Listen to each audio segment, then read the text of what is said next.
We don't have time. احنا ما عندناش وقت نتكلم عن الخساره We دي. have to prepare the next game. لازم نحضر الماتش الجاي. We go in Mali and we have to win. احنا رايحين مالي ولازم نكسب. I mean, we have enough quality, احنا عندنا لعيبه كويسه and my players have to take a big lesson from tonight, اللعيبه لازم تاخد عبره او درس من اللي حصل النهارده. and we have to grow up. لازم ننسى ونتخطى ونركز في الماتش اللي جاي. سؤال المدرب، كنت عايز اعرف طبعا النهارده الفريق بعد ما سجل هدف فريق الترجي التونسي لقينا ان اللعيبه بدات ترجع للجانب الدفاعي بشكل كبير.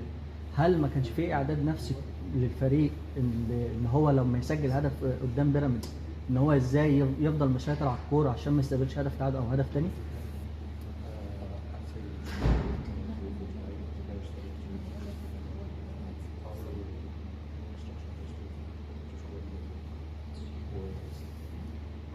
No, I was pushing the team 2 or 3 times from the side, انا كنت بقول للفريق ان هم يهجموا اكتر.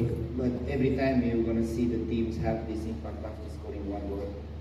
دايما لما نشوف ان They want to سجل هدف protect little bit the result. دايما بيركزوا ان هم عايزين نتيجه احسن. انا جبت جون عايز احافظ يعني. I don't agree with that. انا مش مع الكلام ده. I like to continue. I like to see the team playing football, انا بحب جبت جون اجيب التاني والتالت نلعب كوره كويسه. be aggressive, ابقى لاعب خشن but sometimes it's happened.